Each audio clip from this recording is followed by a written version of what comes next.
7년간의 해외 생활을 마치고 나는 예고 없이 딸을 보러 왔다. 딸은 찢어진 옷을 입은 채 문 앞매트 위에 쓰러져 있었다. 사위는 딸의 몸에 발을 닦고는 손님들에게 말했다. 저희 집 미친 식모예요. 장모가 채찍으로 때려가며 가르쳤는데도 저 모양이네요. 어서 움직여. 이 소같은 년아. 나는 소리치지 않았다. 그저 앞으로 한 걸음 내디뎠을 뿐이다. 이 흥미진진한 이야기에 빠져들기 전에 잠시 시간을 내어 여러분이 어느 나라에서 이 이야기를 듣고 계신지 댓글로 남겨주시면 감사하겠습니다. 지금 누가 저와 함께하고 있는지 아는 것은 저에게 큰 영광입니다. 그럼 편안하게 감상하시기 바랍니다. 대구국제공항에서 탄 택시는 저녁 퇴근길 정체에 갇혀 1시간 반 가까이 거북이 걸음을 했다. 그 시간 동안 박준석은 앞으로 벌어질 일들을 머릿속으로 몇 번이고 되새겼다. 딸 이나가 문을 열고는 어릴 적 그가 출장에서 돌아올 때마다 그랬던 것처럼 두 손으로 볼을 감싸주며 아빠 하고 외치겠지.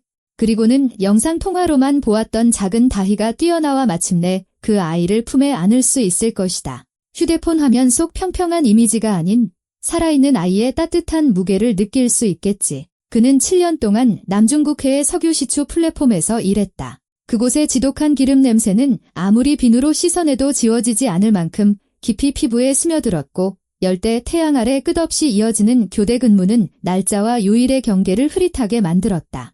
이제 그 모든 것이 과거가 되었다. 그는 딸이 있는 집으로 그가 떠나기 전 마지막으로 모은 돈으로 사준 대구 수성구의 그 집으로 향하고 있었다. 이나가 언제나 머리 누일 곳이 있기를 바라는 마음에서였다. 그가 떠난 것은 아내 은혜의 장례식을 치른 지 6개월 만이었다. 아내는 암 진단을 받은 지 4개월 만에 마지막 숨을 거두었고 준석은 도시 곳곳에 아내와의 추억이 깃든 이곳에 더는 머물 수 없었다.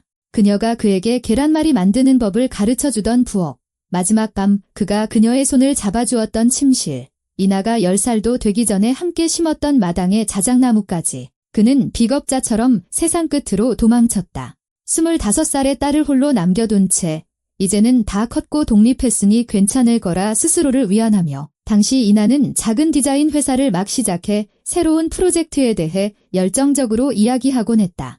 죽은 아내의 얼굴이 떠올라 딸의 얼굴조차 제대로 쳐다보지 못하는 아버지는 그녀에게 필요 없었을 것이다. 2년 후 이나는 행복에 겨워 숨가쁘게 전화를 걸어왔다. 아빠, 나 결혼해. 이 그의 이름은 강태준이야. 우진그룹 집안 사람이래. 상상이나가? 당시 준석은 상상할 수 없었다. 그 성씨는 그에게 아무런 의미가 없었다. 대구의 현실과 너무나 동떨어져 산 지 오래였기 때문이다. 나중에 교대 근무 중간에 인터넷을 뒤져보고 나서야 알게 되었다. 우진그룹은 건설업계의 제국이었다. 대구 시내 신축 건물의 절반이 그들 소유였고 시청, 검찰, 경찰에까지 연줄이 닿아 있었다. 지역 인터넷 커뮤니티에서는 그들을 주인님이라 불렀고 그 어조에는 항상 존경심만 담겨 있지는 않았다. 하지만 이나는 무척 행복해 보였다. 시어머니가 될 오숙자 여사는 첫 영상통화에서부터 다정하고 따뜻한 사람처럼 보였다. 박 사장님, 걱정 마세요. 저희가 이나를 얼마나 아끼는데요. 친딸처럼 잘해주겠습니다. 그 후 다희가 태어났고 이나는 변했다. 처음에는 초보 엄마의 피로 때문이려니 했다.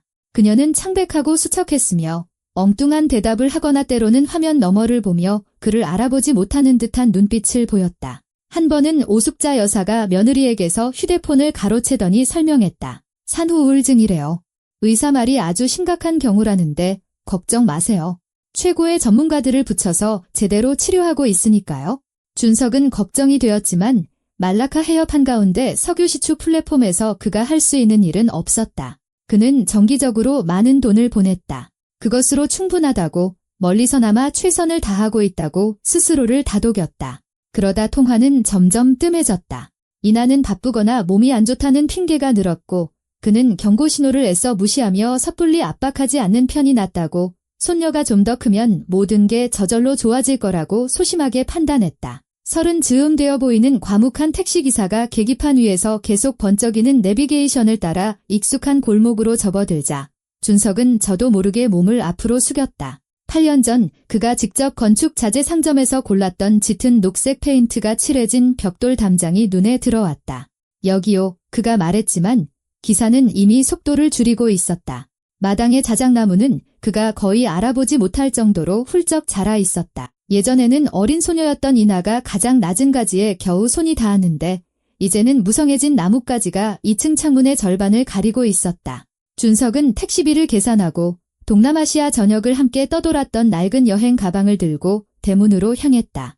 문은 잠겨 있지 않았다. 집 안 창문에는 불이 켜져 있었고 안에서는 여러 사람의 목소리가 들려왔다. 손님들이 온 모양이었다. 그는 초인종을 누르려다 주머니 속에서 부적처럼 언젠가 돌아오리라는 약속처럼 지난 세월 내내 간직해온 열쇠 꾸러미를 만지작거렸다. 열쇠는 부드럽게 거의 소리 없이 자물쇠 구멍에서 돌아갔다. 준석은 현관에 몰래 들어가 거실에 깜짝 등장할 생각으로 조심스럽게 문을 열었다. 서프라이즈. 아빠 왔다. 가장 먼저 눈에 들어온 것은 비싼 구두를 신은 발이 문지방 바로 앞에 놓인 검고 구겨진 무언가를 밟고 있는 모습이었다. 그리고 시선을 위로 올렸을 때 뇌는 그 장면을 즉시 처리하기를 거부했다. 도저히 현실이라고 받아들일 수 없는 광경이었기 때문이다. 이나가 매트 위에 웅크리고 있었다. 마치 낯선 집 현관에 몸을 기댄 길 잃은 개처럼. 그녀는 낡고 찢어진 정체 모를 회갈색으로 바랭 가운을 입고 있었고 가슴에는 웬 이름표 같은 것이 달려 있었다. 사위 강태준이 바로 그 위에 서 있었다. 준석은 이나가 결혼 초에 보내주었던 사진들을 통해 그를 알아보았다. 태준은 마치 바닷걸레에 발을 닦듯 익숙한 동작으로 자신의 구두 밑창을 이나의 옆구리에 문지르며 거실에 있는 누군가를 향해 말했다. 신경 쓰지 마세요. 저희 집 미친 식모입니다. 맨날 발치에 걸리적거려서 원 제때 길에서 비키는 법을 아직도 못 배웠네요.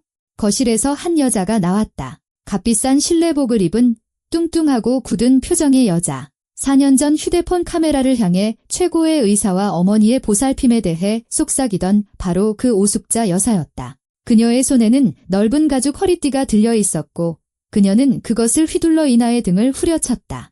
꾸물거리지 못해 이 소같은 년아. 손님들 차 내와야지. 어서 일어나. 누구한테 말하는 거 안 들려. 이나는 매를 맞고 움찔했지만 소리는 지르지 않았다. 그저 매질에 익숙해진 짐승처럼 서둘러 네 발로 일어나기 시작했다. 준석의 귓가에서 윙하는 소리가 울렸다. 그는 소리치지 않았다. 35년 전 포항의 해병대 훈련소에서 뼛속까지 새겨진 군인 정신, 그 의지력으로 스스로를 통제했다. 그곳에서는 이렇게 가르쳤다.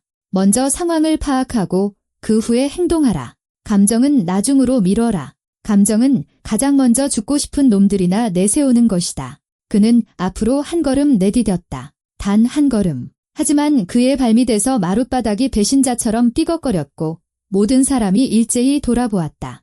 오숙자 여사는 허리띠를 든 채로 얼어붙었고 그녀의 얼굴은 순간 돌처럼 굳었다가 이내 미소로 번졌다. 0.5초 만에 포식자에서 상냥한 안주인으로 변하는 그 모습에 준석은 등골을 따라 오한을 느꼈다. 어머나, 사돈어른. 그녀는 마치 허리띠가 우연히 손에 들려있기라도 한 것처럼 바닥에 떨어뜨리며 귀한 손님을 맞는 목소리로 노래하듯 말했다. 세상에, 저희가 전혀 예상 못했네요. 이게 웬일이에요. 정말 기쁜 소식이네요.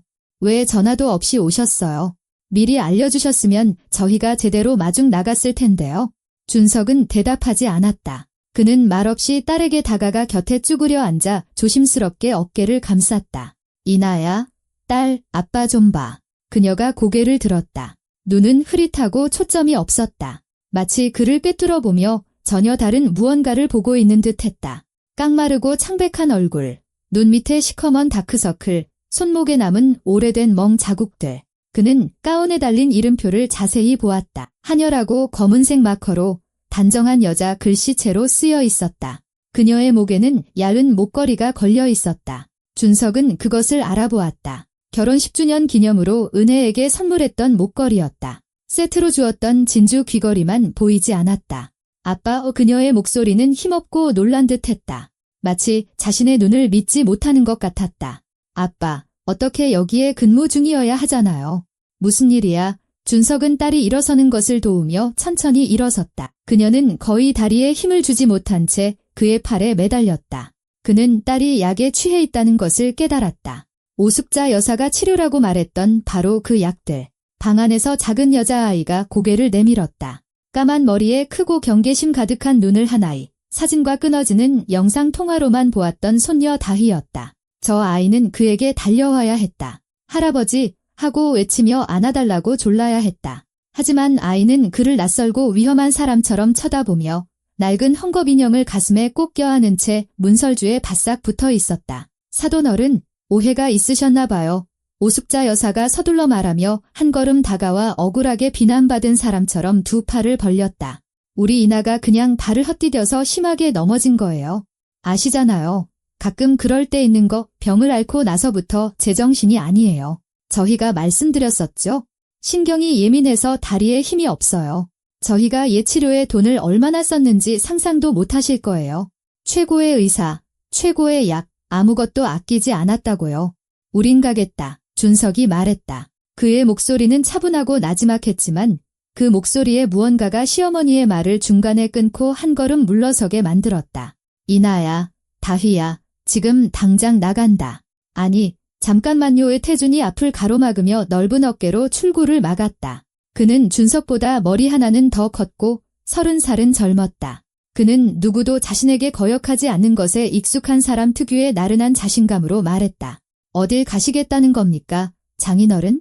얘들은 아무데도 못 갑니다. 여긴 내 집이고 내 아내고 내 딸이에요. 장인어른은 여기에서 아무것도 아니라고요. 아시겠어요? 허락도 없이 와서는 남의 가정사에 끼어들고 말이야. 준석은 그를 쳐다보았다. 말없이, 위협 없이, 그저 쳐다보기만 했다. 오래전 해병대 검은 베레모를 쓰던 시절에 배운 그 눈빛으로 다음 순간 무엇을 할지 정확히 알고 있는 사람의 눈빛, 그 알미 어떤 말보다도 더 선명하게 읽히는 눈빛으로 태준은 말을 멈추고 침을 삼켰다. 태준아, 오숙자 여사의 목소리가 채찍 소리처럼 날카로워졌다. 문에서 비켜. 가게 둬. 엄마, 무슨 소리야? 엄마가 그랬잖아. 비키라고 했다. 내 말 들려? 어차피 저 여자 아무데도 못 가. 진정해. 나가서 바람 좀 쐬고 오게 둬. 내일이면 알아서 기어 들어올 테니까. 애 데리고 갈 데가 어디 있겠어? 태준은 증오의 찬 눈으로 장인을 쏘아보며 옆으로 비켜섰다. 준석은 다희를 팔에 안았다. 아이는 저항하지 않고 그에게 바싹 달라붙어 그의 어깨에 얼굴을 묻고 작은 손가락으로 그의 재킷을 꽉 움켜쥐었다. 이나는 그의 팔꿈치를 잡고 겨우 발을 옮기며 옆에서 걸었다. 그들이 마당으로 나오자 저녁 공기는 시원했고 갓각은 풀냄새와 곧 쏟아질 비 냄새가 났다. 준석은 뒤돌아보지 않고 대문을 향해 걸었지만 등 뒤로 창문에서 날아오는 두 개의 시선을 느낄 수 있었다. 하나는 분노로 이글거렸고 다른 하나는 차갑고 계산적이며 앞으로의 결과를 가늠하고 있었다. 아빠의 길거리로 나오자 이나가 속삭였다. 그녀의 목소리는 떨리고 있었다. 아빠, 이해 못하셔서 그래요? 돌아가야 해요. 그분들 좋은 분들이에요. 정말이에요. 제가 아플 때 도와주셨어요. 의사들한테 돈도 엄청 많이 쓰셨고요. 준석은 멈춰서서 딸을, 그녀의 멍 자국을, 한여라고 쓰인 이름표를, 떨리는 손을 바라보았다. 이나야, 내 자신을 좀 봐. 이해 못하신다니까요. 그녀는 고개를 저었다. 그녀의 목소리에는 듣기 고통스러운 절박한 확신이 담겨 있었다. 그분들은 어디에나 연줄이 있어요. 파출소, 아동보호기관, 법원까지. 우리가 떠나면 다희를 뺏어갈 거예요. 저한테 정신병자라는 진단서가 있단 말이에요. 도장 찍힌 진짜 진단서요. 늦기 전에 돌아가는 게 나아요. 아빠, 지금 바로 돌아가면 용서해 주실 거예요. 오 여사님은 친절한 분이에요. 이건 오해였다고 이해해 주실 거예요. 그는 그 말들을 알아보았다. 그녀의 말이 아니었다. 수년간의 공포와 굴욕으로 주입되고 암기된 말이었다. 다른 삶이 존재한다는 사실조차 믿지 못하게 된 희생자의 말이었다. 안 돌아가. 그가 그녀의 어깨를 부드럽게 잡고 눈을 들여다보며 말했다. 다시는 내 말 들리니? 절대로. 그는 택시를 잡아 도시 반대편에 있는 호텔로 그들을 데려갔다. 자신의 이름으로 방을 잡고 이나를 침대에 앉히고 다희를 그 옆에 눕혔다. 아이는 공포와 혼란에 지쳐 거의 즉시 잠이 들었고 잠결에도 낡은 헝겊인형을 손에서 놓지 않았다. 이나는 두 팔로 자신을 감싸 안은 채 앉아 몸을 떨고 있었다. 약 기운이 서서히 풀리면서 눈에는 생기가 돌아왔고 그와 함께 공포가 밀려왔다. 처음 이틀 동안 그녀는 거의 말을 하지 않았다. 작은 소리에도 움찔했고 한밤중에 비명을 지르며 깨어났고 음식을 거부했다. 준석은 그녀를 다그치지 않고 그냥 곁에 있어주며 음식을 가져다주고 물을 마시게 했다. 다희도 말이 없었지만 양상은 달랐다. 아이는 작은 짐승처럼 언제든 굴 속으로 숨을 준비가 된 듯한 경계심을 품고 할아버지를 관찰했다. 사흘째 되던 날, 준석은 아이가 베개 밑에 빵을 숨기는 것을 발견했다. 아이는 문 쪽을 힐끔거리며 재빨리 몰래 빵을 숨겼다. 그러다 그의 시선과 마주치자 온몸을 움츠렸다. 다희야, 그가 침대 가장자리에 앉으며 조심스럽게 물었다. 왜 베개 밑에 빵을 숨기는 거니? 아이는 겁먹은 눈으로 그를 쳐다보며 마치 자신을 방어하려는 듯 인형을 가슴에 꼭 껴안았다. 나중에 먹으려고요. 아이가 속삭였다. 이나가 청소를 잘 못하면 오할머니가 우리 밥 안 줘요. 나중에 먹으려고 숨겨야 해요. 준석은 얼어붙었다. 이나, 엄마가 아니라 이나. 4살짜리 아이가 엄마를 이름으로 부르고 있었다. 다희야, 그는 아이 앞에 쭈그려 앉아 목소리가 부드럽고 차분하게 들리도록 애썼다. 여기서는 얼마든지 먹어도 돼. 이 빵도 있고 더 있어. 원하면 또 가져다 줄게. 아무도 안 뺏어가고 아무도 벌 주지 않아. 약속할게. 아이는 믿을 수 없다는 듯 이 다정한 목소리에 낯선 사람을 믿어도 될지 시험하는 것처럼 그를 빤히 쳐다보았다. 그러더니 천천히 베개 밑에서 빵을 꺼내 협탁 위에 올려놓았다. 그날 저녁, 이나는 마침내 입을 열었다. 처음에는 여전히 우진그룹 사람들을 변호하려 애썼다. 그들이 도와줬고 최고의 의사를 붙여줬으며 자신이 제 역할을 못했기 때문에 모든 게 자기 탓이라고 기계처럼 반복했다. 준석은 끼어들거나 반박하지 않고 조용히 들었다. 그녀가 말을 멈추자 그가 말했다. 진실을 말해줘. 처음부터 전부. 다 듣기 전까지는 아무데도 안 가. 그러자 그녀가 울음을 터뜨렸다. 사흘 만에 처음. 아니 어쩌면 3년 만에 처음이었을 것이다. 우는 것조차 금지당했으니까. 그녀는 거의 2시간 동안 이야기했다. 뒤죽박죽. 이 얘기에서 저 얘기로 넘어가고 과거로 돌아갔다가 날짜를 헷갈리면서도 산후우울증과 한 움큼씩 먹어야 했던 약들 때문에 머릿속이 안개 같았던 날들에 대해 털어놓았다. 그 약들은 그녀를 어떤 것에도 저항할 수 없는 헝겊 인형으로 만들었다. 그녀는 자신이 뭘 마시는지도 몰랐다. 그저 다정한 오숙자 여사가 이건 비타민이야, 얘야. 의사가 처방해준 거란다. 어서 마셔. 투정 부리지 말고 라며 건네는 것을 그대로 삼켰을 뿐이다. 그녀는 가장 몸이 안 좋았던 날 서명하라고 내민 서류들에 대해서도 이야기했다. 이건 보험 서류야, 얘야.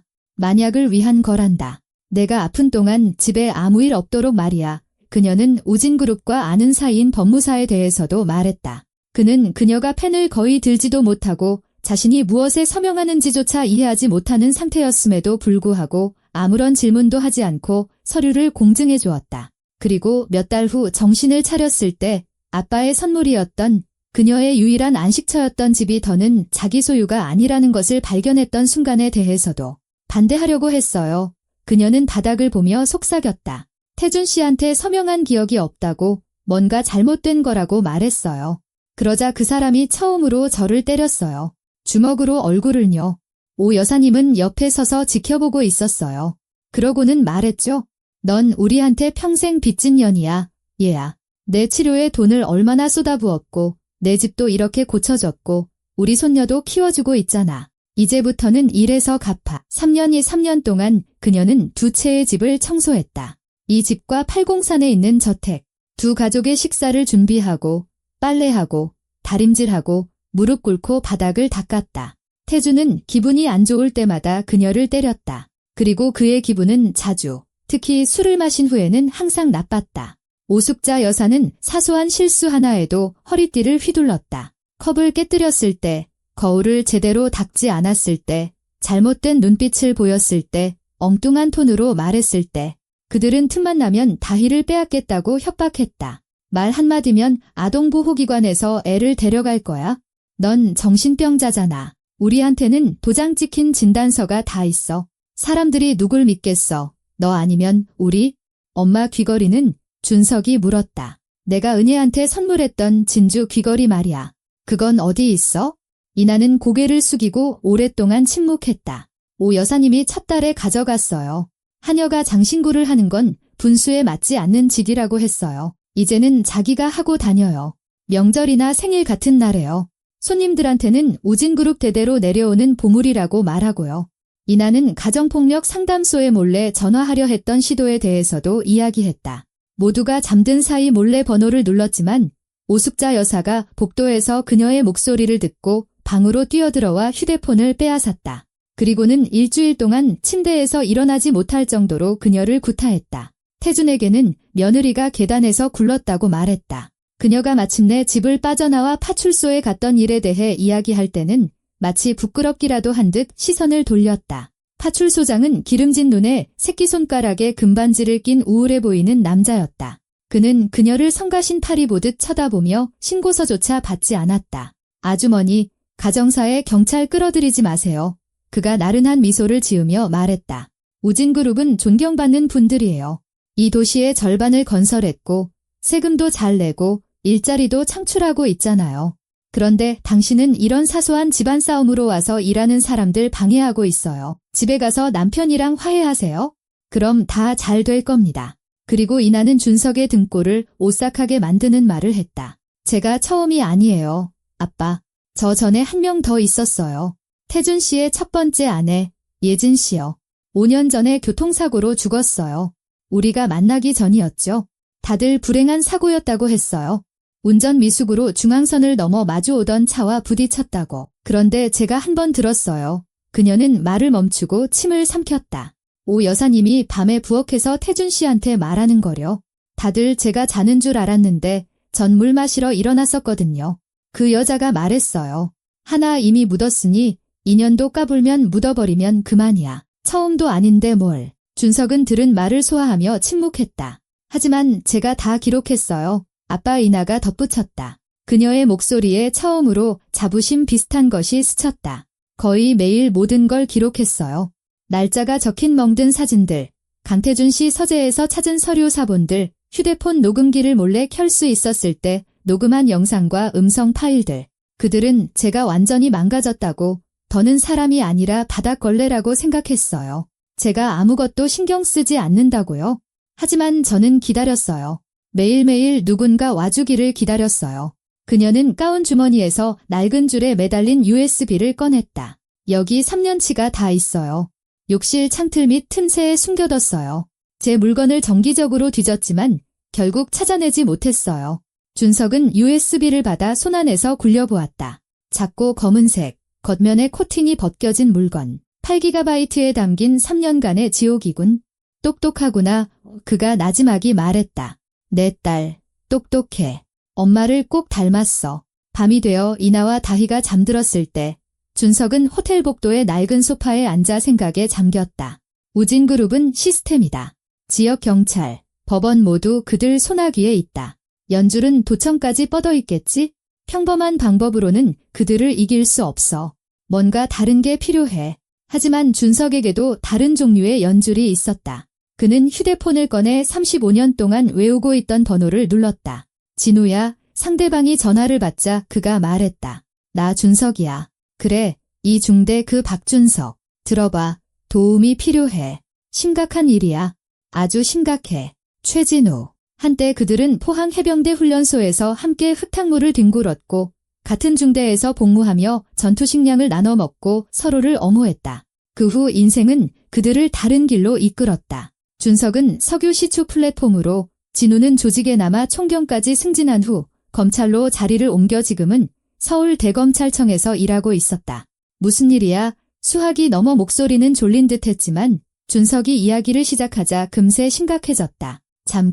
잠깐만. 받아 적게. 우진그룹이라고? 대구 건설사 말이지. 그래, 준석아. 정말 잘 전화했다. 우리가 그놈들 주시한 지 꽤 됐어. 근데 접근할 방법이 없었지? 지역에서 전부 덮어버리니까. 어떤 사건이든 조사 단계에서 흐지부지 되더군. 증거가 있어? 3년치 기록이야. 영상, 음성, 서류 전부. 그리고 살아있는 증인, 내 딸과 손녀도 있고. 그리고 또 다른 게 있어?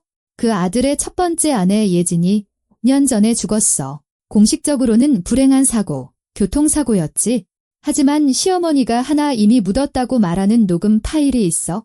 수화기 너머로 긴 침묵이 흘렀다. 전부 보내. 마침내 진우가 말했다. 지금 당장 내 개인 이메일로. 불러줄게. 내가 직접 챙길게. 알겠어. 이건 중앙에서 직접 다루는 특수부 사건이야. 그놈들 지역 연줄은 여기서 안 통해. 다음 날 아침, 준석은 대구의 한 대학병원으로 향했다. 정신과 의사인 김소영 박사는 50대 여성으로 환자 한 명 한 명을 이름으로 기억하고 존경받는 가문이 내미는 봉투 따위로 의사의 명예를 팔지 않는 옛날 방식의 의사 특유의 날카로운 눈빛을 가지고 있었다. 그녀는 서류와 의학저널로 가득 찬 진료실에서 준석을 맞았고 누구에 대한 이야기인지 즉시 알아차렸다. 박이나 씨요. 그녀는 서류장을 열며 되물었다. 네, 물론 기억하죠. 아주 심각한 경우였어요. 산후 정신증으로 저희는 강제 입원까지 고려했었습니다. 3월 10일부터 20일까지 그녀는 거의 법적으로 무능력 상태였습니다. 거의라는 건 무슨 뜻입니까? 준석이 몸을 앞으로 숙이며 물었다. 그건 말이죠. 김소영 박사는 안경 너머로 그를 보며 말했다. 의료진을 알아보지 못했고 밤낮을 혼동했으며 우리를 마치 유리창 너머로 보듯 했고 병실에 없는 사람들과 대화를 나눴다는 뜻입니다. 자신이 어디에 있는지, 지금이 몇 년도인지, 자기 이름이 무엇인지도 몰랐어요. 김 박사가 진료실로 부른 당시 이날을 담당했던 간호사 윤미숙 씨는 구체적인 일화를 기억해냈다. 한 번은 저를 엄마라고 불렀어요. 푸근한 인상의 윤 간호사가 말했다. 제 손을 잡고 엄마, 제발 여기서 데리고 나가줘요라고 했어요. 그런데 그녀의 어머니는 오래전에 돌아가셨거든요. 제가 진료 기록에서 봤어요. 그녀는 자기 앞에 누가 있는지, 주위에서 무슨 일이 벌어지는지 전혀 이해하지 못했어요. 준석은 서류 가방에서 3월 15일 자증여계약서 사본을 꺼내 의사 앞에 놓았다. 김소영 박사는 서류를 들고 날짜를 보더니 얼굴이 굳어졌다. 3월 15일 그녀가 천천히 반복했다. 이날은 제가 그녀에게 최대 허용치까지 약물 용량을 늘렸던 날입니다. 밤새 소리를 지르고 벽에 머리를 박았기 때문이죠. 그녀는 자기 이름조차 제대로 쓸 수 없었어요. 박준석 씨 손가락으로 펜을 쥘 수도 없었다고요. 이건 범죄입니다. 민법 제10조 위반이에요. 심신상실자의 법률행위. 적절한 의학적 소견서만 있다면 어떤 법원이라도 이 서류들을 무효로 판결할 겁니다. 그 소견서를 써주실 수 있겠습니까? 오늘 당장 작성하겠습니다. 도장과 서명이 찍힌 2장짜리 소견서. 그리고 필요하다면 법정에서 전문가 증인으로 출석할 준비도 되어 있습니다. 준석은 인터넷을 통해 이지연 변호사를 찾았다. 지역 인터넷 커뮤니티에서는 그녀를 재벌가 저승사자라고 불렀다. 사무실은 번화가의 유리 빌딩에 있었다. 짧은 머리에 안경 너머로 쏘아보는 눈빛은 양심을 점검하고 자신의 모든 죄를 떠올리게 만들었다. 그가 비서에게 사건의 개요를 설명하자 그녀는 예약 없이 그를 만나주었다. 그리고 2시간 동안 USB에 담긴 자료들을 검토하며 수첩에 메모를 하고 가끔 고개를 끄덕였다. 이건 가정불화가 아닙니다. 그녀가 마침내 수첩을 내려놓고 준석을 똑바로 쳐다보며 말했다. 이건 형법 조항 모음집이에요. 제273조 약취, 유인 및 인신매매, 제347조 사기, 제276조 감금. 첫 번째 아내에 대한 정보가 사실로 확인되면 제250조 살인죄까지 추가될 수 있습니다. 그들은 이 도시 전역에 연줄이 있습니다. 준석이 말했다. 경찰, 법원, 시청까지요. 지역 연줄은 저도 두렵지 않아요. 그건 이미 파악했습니다. 하지만 여기서 당신이 틀렸어요. 이 변호사가 미소 지었다. 그 미소는 전혀 친절하지 않았다. 이미 당신 친구인 최 검사님께 서울에서 전화를 받았습니다. 대검찰청에서 이 사건을 직접 지휘합니다. 우진그룹의 지역 연줄은 거기서는 힘을 못 써요. 거기는 전혀 다른 사람들이고 전혀 다른 이해관계가 얽혀 있거든요. 그녀의 계획은 간단하고 효과적이었다. 72시간의 시한을 둔 최후 통첩, 민사소송과 검찰 고소를 동시에 진행하고 언론을 동원해 여론의 압박을 가하는 것. 하지만 우진그룹이 먼저 손을 썼다. 최후 통첩 후 이틀째 되던 날 호텔방 문을 두드리는 소리가 났다. 준석이 문을 열자 문 앞에는 제복을 입은 경찰 2명과 서류컬을 겨드랑이에 낀 채 사람들을 서류철 속 번호처럼 쳐다보는 공무원 타입의 딱딱한 회색 정장을 입은 여자가 서 있었다. 아동보호기관입니다. 여자가 건조하고 무심한 목소리로 자신을 소개했다. 제 성은 김입니다. 미성년자 강다혜 양이 친부의 의사에 반하여 제3자에게 억류되어 있다는 신고를 받았습니다. 아이를 인도받아 가정으로 돌려보내야 합니다. 준석의 등 뒤에 서 있던 이나가 창백해지며 다희를 꼭 껴안았다. 안 돼요. 그녀가 숨을 내쉬었다. 제발, 안 돼요. 이것만은 안 돼요. 상황을 악화시키지 마세요. 박이나 씨, 김 씨는 마치 서류를 읽는 것처럼 말했다. 저희에겐 법원 명령서가 있습니다. 여기 확인해 보시죠. 준석은 서류를 받아 서명을 보았다. 지역판사, 소문에 의하면 우진그룹이 제공한 부지에 별장을 짓고 있다는 바로 그 판사였다. 이건 불법입니다. 그가 서류를 돌려주며 차분하게 말했다. 당신도 잘 알고 있겠죠? 우리는 법원의 결정을 집행하는 것뿐입니다. 김 씨가 딱 잘라 말했다. 방해하지 마시길 바랍니다. 그렇지 않으면 물리력을 사용할 수밖에 없습니다. 다희가 울음을 터뜨리며 두 손으로 엄마를 꽉 붙잡았다. 엄마, 나 보내지 마, 엄마, 엄마.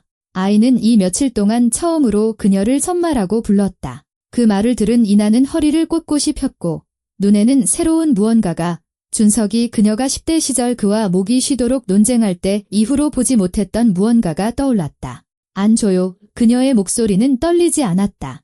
내 시체를 넘어서 가세요. 그 순간 준석의 휴대폰이 울렸다. 화면에 서울 번호가 떴다. 준석아, 나 진우다. 스피커폰으로 빨리 켜. 준석은 스피커폰을 켜고 모두가 들을 수 있도록 휴대폰을 들었다. 거기 경찰. 누구냐? 스피커에서 총경의 목소리가 울려 퍼졌다. 계급과 성명을 밝혀라. 경찰들은 서로를 쳐다보았고 그들 중 선임인 듯한 나이든 김 경사가 머뭇거리며 대답했다. 수성경찰서 소속 김 경사입니다. 김 경사, 나는 대검찰청 최진우 검사다. 우진그룹 사건은 이 시간부로 중앙에서 직접 수사한다. 반복한다. 중앙 직속 수사 사건이다. 박이나 씨와 미성년자 강다혜 양에 대한 어떠한 조치도 연방 수사관의 허가 없이는 직권남용 및 사법방해로 간주될 것이다. 당신네 아동보호기관 직원 데리고 당장 철수해. 이건 명령이다. 복도에 침묵이 흘렀다. 아동보호기관의 여자는 창백해져서 서류 컬을 꽉 움켜쥐었다. 하지만 저희에겐 명령서가 그녀가 중얼거렸다. 도장이 찍힌 법원 명령서가 있습니다. 지역 판사의 명령서는 중앙관할 사건에 효력이 없다. 진우가 딱 잘라 말했다. 지금 당장 철수하고 당신네 판사에게 그의 활동 또한 조사를 받게 될 거라고 전해. 그들은 더 이상 아무 말 없이 돌아갔다. 이나는 침대에 주저앉아 다희를 끌어안았고 두 사람은 서로를 껴안고 울었다. 아빠, 이나가 눈물 사이로 그를 보며 속삭였다. 이제 끝이라고 생각했어요. 다 끝났다고. 다희를 데려가면 다시는? 끝이 아니야. 이준석이 곁에 앉아 두 사람을 모두 껴안으며 대답했다. 이제 시작이야. 팔공산에 있는 우진그룹의 저택은 준석이 상상했던 그대로였다. 가짜 고전주의 양식의 기둥, 입구의 황금 사자상, 내부의 대리석과 크리스탈, 모든 것이 불을 과시하려는 의심하는 자들에게 보여주기 위한 천박함으로 가득 차 있었다. 강 회장은 가죽 의자와 벼룩시장에서 샀을 법한 조상들의 초상화로 꾸며진 영국식 클럽처럼 꾸민 서재에서 그들을 맞았다. 지난 30년간 누구에게도 거역당해 본 적 없는 사람, 왜 이런 하찮은 사람들에게 시간을 낭비해야 하는지 이해하지 못하는 사람의 짜증이 그의 번지르르한 얼굴에 역력했다. 당신들이 본 것은 그가 의자에 등을 기대며 거만하게 시작했다. 오해입니다. 집안일이죠. 왜 스캔들을 키우고 무슨 검사한테 전화를 하고 변호사를 고용했는지 이해가 안 가는군요. 우리끼리 신사적으로 원만하게 해결할 수도 있었을 텐데요. 이지연 변호사는 말없이 서류커와 영상이 켜진 태블릿을 그의 앞 책상에 놓았다. 72시간 드립니다. 그녀가 그의 눈을 똑바로 쳐다보며 말했다. 집을 다시 이나 씨 명의로 돌려놓고 3년간의 보상금을 지급할 시간입니다. 그렇지 않으면 법정과 대검찰청, 그리고 또 다른 것이 기다리고 있겠죠? 당신 아들의 첫 번째 아내 강혜진 씨의 사망 사건이 재검토될 겁니다. 강 회장은 얼굴이 하얗게 질려 준석은 순간 그가 이 우스꽝스러운 가짜 조상들이 걸린 서재에서 그대로 쓰러지는 건 아닐까 걱정했다. 하지만 구석에 앉아있던 오숙자 여사는 동요하지 않았다. 그녀는 몸을 앞으로 숙였다. 그녀의 목소리는 도끼로 가득 차 있었다. 당신은 아무것도 아니야, 박준석. 들려. 아무것도 아니라고. 우리가 이 도시를 건설했어. 당신들은 상상도 못할 연줄이 우리에겐 있어. 당신은 여기 끼어든 걸 후회하게 될 거야. 아주 크게 후회하게 될 거라고. 도시를 건설했겠죠. 준석이 차분하게 동의했다. 하지만 중앙에서는 당신들이 누굽니까? 아무것도 아니죠. 거기서는 당신들 이름 들어본 사람도 없을 겁니다. 그리고 그는 그녀에게 한 걸음 다가갔고 그녀는 저도 모르게 뒤로 물러섰다. 귀걸이 돌려주시죠. 그 진주 귀걸이, 내 아내, 은혜 것이었소. 어떻게든 되찾을 겁니다. 창가에 서 있던 태준이 주먹을 쥐고 달려들었지만 장인의 시선과 마주치고는 마치 벽에 부딪힌 것처럼 그 자리에 멈춰섰다. 이른 시간의 침묵. 그들은 최후 통첩에 응하지 않았다. 아마도 허풍이라고 생각했던 모양이다. 그리고 독립언론사 정의일보에 백설의 기자의 기사가 실렸다. 건설재벌, 며느리를 노예로 삼다 해시태그 이날을 위한 정에는 하루 만에 수천 건이 리포스트를 기록했다. 공중파 방송사가 이 이야기를 받아 저녁 뉴스에 보도했다. 법원에 소송이 제기되고 검찰에 고소장이 접수되고 계좌가 동결되었다. 판사는 결정을 내렸다. 우진그룹 일가의 재산 동결, 이나와 다희에게 접근하거나 어떤 방식으로든 연락하는 것을 금지하는 조치. 기소된 형사사건의 일환으로 내려진 예방조치였다. 여성위기지원센터에서 심리상담을 제안했다. 모르는 사람들이 거리에서 준석을 멈춰 세우고 악수를 청했다. 감사하다고 했다. 우리가 당신을 응원합니다 라고 말했다. 태주는 집행관들이 그의 물건을 집에서 내가는 동안 분노로 얼굴이 시뻘개진 채 대문 앞에 서 있었다. 이나는 문지방에서 그 모습을 지켜보았다. 3년 만에 처음으로 그곳은 진정으로 그녀의 문지방이었다. 다희는 옆에서 엄마의 손을 잡고 있었다. 준석은 조금 뒤에 서서 사위를 태우고 떠나는 차를 바라보았다. 집은 돌아왔다.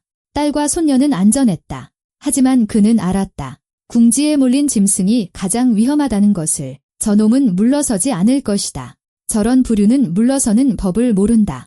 조만간 다시 공격해올 것이다. 그날 저녁, 집행관들이 태준의 마지막 물건들을 싣고 가고 이웃들이 각자의 집으로 흩어진 후 그들은 3년 만에 처음으로 세 식구가 식탁에 둘러앉았다. 옆집 아주머니가 수건으로 감싼 뚝배기에 아직 뜨거운 갈비찜을 가져와서는 더 일찍 나서지 못해서 모든 걸 봤으면서도 무서워서 아무것도 못했다고 문 앞에서 오랫동안 사과했다. 아주머니 잘못이 아니에요. 이나가 조용히 식탁을 차리며 말했다. 그 사람들 말고는 아무도 잘못 없어요. 낯선 고요함과 긴장된 시선이 사라지자 용기를 얻은 다희가 허락 없이 스스로 반찬을 더 집으려다 내민 손 그대로 멈춰서서 겁먹은 눈으로 엄마를 쳐다보았다. 모든 행동에 허락을 구하는 습관이 너무나 깊이 배어 이성보다 몸이 먼저 반응했다. 먹으렴. 딸 이나가 다희의 머리를 부드럽게 쓰다듬으며 말했다. 마음껏 먹어. 여기선 괜찮아. 여기선 모든 게 다 괜찮아. 다희가 미소 지었다. 처음으로 진짜 미소였다. 준석이 처음 며칠 동안 보았던 그 어색한 미소가 아니라 모든 아이가 가져야 할 천진난만하고 걱정 없는 미소였다.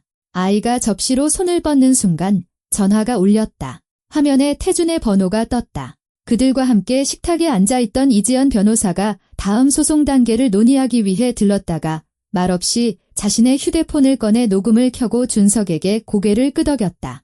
받으세요. 수화기 너머의 목소리는 술에 취해 갈라졌고 자음에서 쇳소리가 났다. 이겼다고 생각하냐? 늙은이야? 다 끝난 것 같아.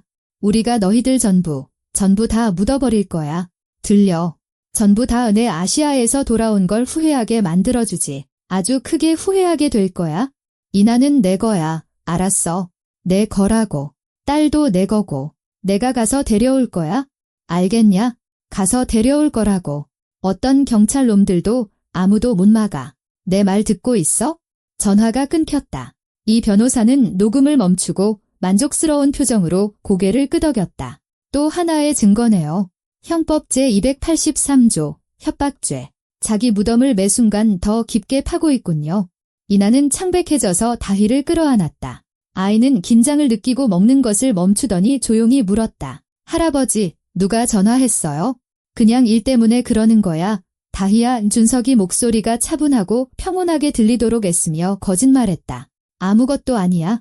어서 먹어. 식으면 맛없잖아. 2시간 후, 이 변호사가 돌아가고 다희가 자기 방에서 헝겊인형을 껴안고 잠들었을 때 전화가 다시 울렸다. 번호는 달랐지만 준석은 앞자리 숫자들로 누구인지 알 수 있었다. 오숙자 여사였다. 그는 이나가 들을 수 있도록 스피커폰을 켜고 통화 버튼을 눌렀다. 시어머니의 목소리는 아들과는 전혀 달랐다. 차갑고 절제되어 있으며 역겨울 정도로 정중했다. 박준석 씨, 좋은 저녁입니다. 깨우지 않았길 바랍니다. 너무 늦게 전화했나요? 원하는 게 뭡니까? 그저 인간적으로 대화하고 싶어서요. 변호사나 검사 없이 말이죠. 아시겠지만 박준석 씨, 당신은 지금 큰 실수를 하고 있어요. 아주 큰 실수요. 우리 손은 아주 길답니다. 무슨 뜻인지 아시겠죠? 손녀를 생각하세요. 아이들은 참 연약하고 무방비하잖아요. 길거리에서, 학교에서, 마당에서 무슨 일이 일어날지 누가 알겠어요. 차가 갑자기 튀어나올 수도 있고 그네가 끊어질 수도 있죠. 세상은 예측 불가능한 일로 가득 차 있잖아요. 그렇죠. 그녀는 대답을 기다리지 않고 전화를 끊었다. 이나는 벽에 기댄 채 두 팔로 자신을 감싸고 떨고 있었다. 다희를 협박하고 있어요. 그녀가 속삭였다. 아빠, 들었어요. 저 여자 정말로 할 거예요. 할 수 있는 사람이라는 걸 알아요. 알아. 의준석이 딸을 안았다. 하지만 이제 우리에겐 녹음 파일이 있어. 접근 금지 명령도 있고 중앙에서 다루는 사건이야. 감히 그러지 못할 거야? 그는 자신있게 말했지만 속으로는 알고 있었다. 태주는 술 취한 사람의 통제불능의 분노였고 예측 가능했기에 덜 위험했다. 하지만 오숙자 여사는 계산이었고 냉정한 계획이었으며 행동할 준비가 되어 있었다. 그리고 후자가 훨씬 더 무서웠다.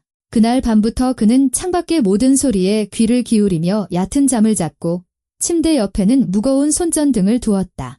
다음 열흘은 기이하고 거의 비현실적인 평온 속에서 흘러갔다. 준석은 집 안을 맨발로 뛰어다니며 이유 없이 웃어대는 다희의 웃음소리에 잠에서 깼다. 이제는 뛰어다니고 소리내도 괜찮았고 아이는 세상이 생각보다 훨씬 크고 친절하다는 것을 발견한 아이의 환희로 그 자유를 만끽했다. 그는 아침 식사로 돌아가신 아내의 방식대로 계란말이를 만들었다. 이나는 첫 조각을 맛보고는 포크를 든 채로 멈춰 서서 오랫동안 말이 없었다. 엄마가 이렇게 했어요. 그녀가 마침내 말했다. 목소리가 떨렸다. 똑같아요. 이 맛을 잊어버렸어요. 영원히 잊었다고 생각했는데 우리가 막 결혼했을 때 내 엄마가 가르쳐줬어. 준석이 맞은편에 앉으며 대답했다. 그때 나는 계란 프라이도 태워 먹었거든. 상상이가? 그런데 아내는 웃으면서 말했지. 준석 씨, 당신은 구제불능이야. 손이 발에 달렸나 봐. 그래도 사랑해. 이 바보야. 이나가 미소 지었다. 아빠한테 화났었어요. 그녀가 갑자기 말했다. 지난 몇 년 내내 화가 났었어요. 엄마가 돌아가셨을 때 아빠는 떠나버렸잖아요. 저 혼자 남겨두고 세상 끝으로 도망쳤잖아요. 저는 머릿속으로 매일 아빠를 불렀어요. 아세요? 매일 생각했어요. 아빠, 와주세요. 여기서 저를 데리고 나가주세요. 그런데 아빠는 듣지 못했거나 듣고 싶지 않았던 거죠. 알아, 그가 조용히 대답했다.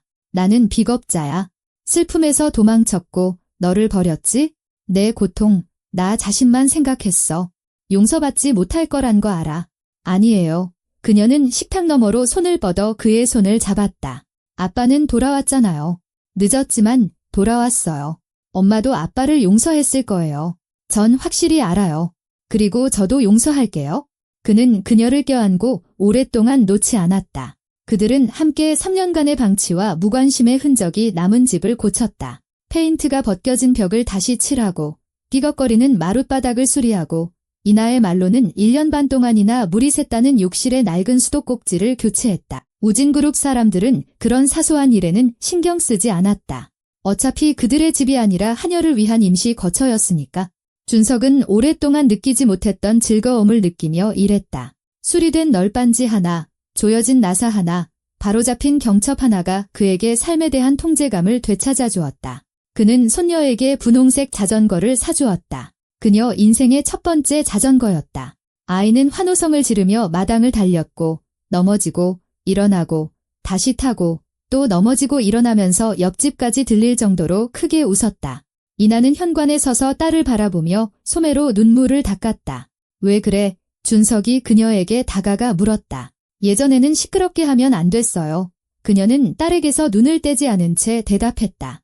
오 여사님은 아이들은 조용해야 한다고 소리 지르는 건 교양 없는 짓이라고 했어요. 착한 여자애들은 조용히 앉아서 어른들을 방해하지 않는 거라고요. 다희가 너무 크게 웃으면 그들은 다희를 벽장에 가뒀어요. 어둠 속의 1시간, 때로는 2시간씩요. 이에 바르게 행동하는 법을 가르친다고 하면서요.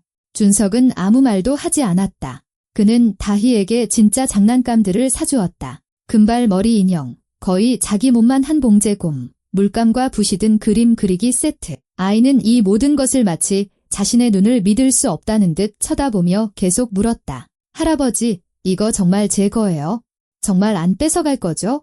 자신이 직접 헝겊 조각으로 꿰매 만든 낡은 인형은 여전히 손에서 놓지 않았다. 그 인형과 함께 자고, 함께 밥을 먹고, 심지어 수건에 싸서 목욕탕에도 가지고 들어갔다. 준석은 그것을 새롭고 예쁜 것으로 바꾸라고 강요하거나 설득하지 않았다. 그냥 두었다. 어떤 것들은 낡고 보기 흉해도 버릴 수 없는 법이다. 전환점은 7번째 날 저녁에 찾아왔다. 다희가 먼저 할아버지의 무릎 위로 올라온 것이다.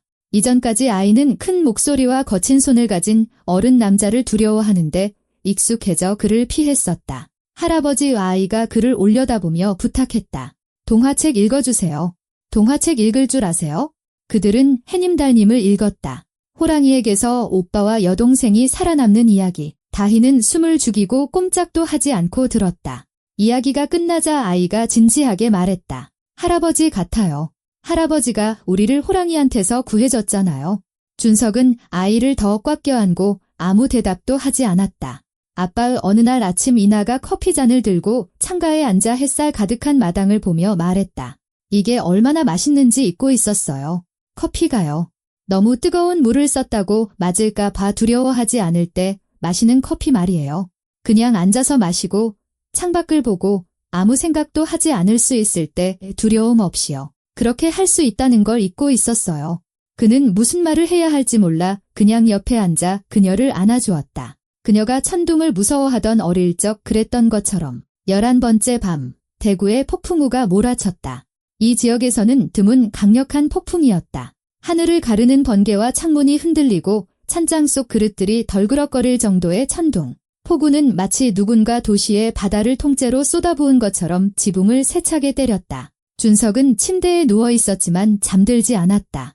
군 복무 이후로 아직 진정으로 내 집 같지 않은 곳에서는 깊이 잠드는 법을 잊어버렸기 때문이다. 게다가 최근 며칠간의 불안감이 그를 놓아주지 않았다. 빗소리 사이로 그는 이상한 소리를 들었다. 천둥이 아니었다. 더 가까운 소리. 현관 계단 위 발소리. 그가 아직 고치지 못한 문에서 3번째 널빤지가 삐걱거리는 소리. 그는 소리 없이 일어나 창가로 다가가 익숙한 실루엣이 집 주위를 맴도는 것을 보았다. 손에는 기름통과 또 다른 무언가가 들려 있었다. 병들이었다. 휘발유 냄새가 창틀 틈새로 스며드는 것 같았다. 준석은 휴대폰을 움켜쥐었다. 한 손으로는 119를 누르고 다른 한 손으로는 이미 이나의 방문을 밀치고 있었다. 주택 방화입니다. 수성구 그는 다희를 미리 깨우지 않으려고 애쓰며 다급한 속삭임으로 주소를 읊었다. 범인이 현장에 있습니다. 창문으로 보입니다. 경찰과 소방차를 즉시 보내주세요. 그리고는 딸에게 달려가 어깨를 흔들었다. 일어나, 불이야, 빨리. 그녀는 즉시 잠에서 깼다. 3년간의 공포 속 삶은 그녀에게 어떤 작은 소리에도 깨어나는 법을 가르쳐 주었다. 그들은 딸에게 달려갔다. 첫 번째 화염병이 유리창이 깨지는 요란한 소리와 함께 거실 창문으로 날아들어 커튼과 소파 위로 불길을 퍼뜨렸다. 태준의 목소리가 폭풍우를 뚫고 들려왔다. 술에 취해 승리에 찬 목소리였다. 내 놈들이 내 가족을 망쳤어. 이제 내가 내 놈들 가족을 망가뜨려주지. 불타라. 전부 불타버려. 거기서 다 죽어버려. 복도는 목을 긁는 매캐한 연기로 가득 찼다. 정문은 이미 불길에 막혀 있었다. 남은 길은 부엌을 통한 뒷문뿐이었다. 준석은 손녀를 팔에 안고 있었다. 아이는 겁에 질려 잠에서 깨어 울면서 그에게 매달렸고 잠결에도 낡은 헝겊 인형을 놓지 않았다. 이나는 연기 때문에 기침하며 어둠 속에서 비틀거리며 뒤따랐다. 하지만 그들이 부엌문에 다다랐을 때 밖에서 태준이 나타났다. 비에 젖은 채 손에는 쇠 지렛대를 들고 있었다. 그의 얼굴은 불빛에 일렁이며 분노와 알코올로 뒤틀려 있었다. 어디에도 못 가 그가 유리창을 깨고 안으로 들어오며 소리쳤다. 내 거야. 너희들은 다 내 거라고. 내가 땅속에서라도 찾아낼 거야. 식당 창문으로 준석이 다희를 이나에게 넘기며 소리쳤다. 도망쳐, 내가 막을게. 아빠, 안 돼요. 이나가 그의 팔을 잡았다. 내가 5살 때 천둥 무서워했던 거 기억나? 그가 그녀의 눈을 보았다. 내가 말했잖아. 천둥은 그냥 하늘이 기침하는 거라고. 달려, 이나야. 뒤돌아보지 말고 달려. 내가 따라갈게. 그녀는 딸을 끌어안고 비틀거리며 기침하며 달리기 시작했다. 준석은 태준을 향해 돌아섰다. 그는 지난 몇 주간의 모든 분노와 무력감을 담아 쇠지렛대를 휘둘렀다. 하지만 준석은 오른쪽으로 35년 전 훈련소에서 배운 대로 짧고 간결하게 몸을 피했다. 태준은 예상했던 곳에서 저항을 만나지 못하자 관성 때문에 부엌 식탁 모서리에 머리를 부딪혔다. 둔탁한 소리. 몸이 바닥으로 쓰러졌다. 찢어진 이마에서 피가 흘러내렸다. 사이렌 소리가 이미 가까이서 들려오고 있었다. 빨갛고 파란 경광등이 화재의 주황색 불빛과 뒤섞였다. 8개월 후 대구지방법원 법정은 만원이었다. 기자들, 위기지원센터 대표들, 활동가들, 그리고 정의일보의 첫 기사부터 사건을 지켜봐온 사람들. 이 사건은 전국적인 반향을 불러일으켰다. 공중파 채널에서 방영되었고 모두가 그 결말을 보고 싶어 했다. 강태준은 수감복을 입고 피고인석에 앉아 있었다. 창백하고 수척했으며 이마에는 그날 밤의 기억을 상기시키는 자줏빛 흉터가 남아 있었다. 과거의 화려함은 흔적도 없었다. 옆에는 그의 아버지 강 회장이 당황하고 늙은 모습으로 모든 위엄을 잃은 채 앉아 있었다. 그리고 오숙자 여사, 유일하게 등을 꼿꼿이 세우고 있었지만 눈빛은 모든 것이 끝났다는 것을 알고 있음을 드러내고 있었다. 그녀에게는 더 이상 진주 귀걸이가 없었다. 증거물로 압수되어 합법적인 주인에게 돌아갔기 때문이다. 판사가 담담한 목소리로 판결을 읽어 내려갔다. 피고인 강태준, 살인미수, 방화, 인신매매, 감금, 협박 등 모든 혐의를 종합하여 징역 14년. 피고인 강 회장, 사기, 강요, 공모 혐의로 징역 9년. 피고인 오숙자, 감금, 인신매매 공모, 협박 및 첫 번째 며느리 강혜진에 대한 살인교사 혐의로 징역 11년. 의 사건은 재검토되었고 증인들이 나타났으며 불행한 사고는 전혀 우연이 아닌 것으로 밝혀졌다. 이지연 변호사가 준석의 손을 잡았다. 정의가 승리했습니다. 그는 교도관들이 우진그룹 일가를 데리고 나가는 것을 보며 고개를 끄덕였다. 도시의 주인이라 자처하던 세 사람이 이제는 교도소 서류철 속 번호로 전락했다. 그들의 제국은 무너졌다. 계좌는 동결되고 계약은 파기되었다. 그들이 그토록 자랑스러워하던 성씨는 치욕의 대명사가 되었다. 53억 원의 보상금, 집값 반환, 3년간의 미지급 노동대가, 정신적 피해 보상, 화재 피해 보상, 우진그룹의 재산은 한 푼도 남김없이 모든 것을 갚기 위해 팔려나갔다. 옛집은 화재로 구조물이 손상되어 복구가 불가능했다. 하지만 그 자리에 큰 창문과 넓은 부엌, 그리고 할아버지를 위한 별도의 방이 있는 밝은 새 집이 들어섰다. 준석은 직접 건설에 참여했다. 이번에는 지구 반대편의 석유시설이 아니라 자신의 가족을 위한 집을 짓고 있었다. 뒷마당에는 어린이 놀이터, 그네, 미끄럼틀, 모래밭이 생겼다. 그 옆에는 한쪽 껍질이 불에 탔지만 살아남아 새 가지를 뻗은 바로 그 낡은 자작나무가 서 있었다. 아빠, 정말 괜찮으시겠어요? 그가 계약 해지 통지서를 보여주자 이나가 물었다. 아빠 일이잖아요. 평생을 하신. 내 인생은 내 가족이 있는 곳이야. 그가 대답했다. 너무 늦게 깨달았지만 그래도 아예 못 깨닫는 것보다는 낫지? 이나는 보석함에서 진주 귀걸이를 꺼냈다. 바로 그 엄마의 귀걸이를. 그리고 4년 만에 처음으로 착용했다. 엄마가 자랑스러워 하실 거예요. 그녀가 조용히 말했다. 아빠도, 저도요. 다희는 5살이 되었다. 더 이상 어른들을 피하지 않았고 큰 소리에 놀라지 않았으며 과자를 먹기 위해 허락을 구하지도 베개 밑에 음식을 숨기지도 않았다. 매일 저녁 아이는 할아버지 무릎에 올라왔다. 할아버지, 해님달님 읽어주세요. 그러면 그는 100번째, 200번째 읽어주었다. 낡은 헝겊인형은 여전히 새 장난감들 옆 그녀의 베개 밑에 놓여 있었다. 그녀가 어디서 왔고 다시는 돌아가지 않을 곳을 상기시켜주는 물건처럼. 여름 저녁이 대구에 내려앉아 하늘을 분홍빛과 황금빛으로 물들였다. 준석은 다희를 그네에 태워주고 있었고 아이는 아이들이 그래야 하는 것처럼 맑고 걱정 없이 웃고 있었다. 할아버지, 더 높이, 더 높이요.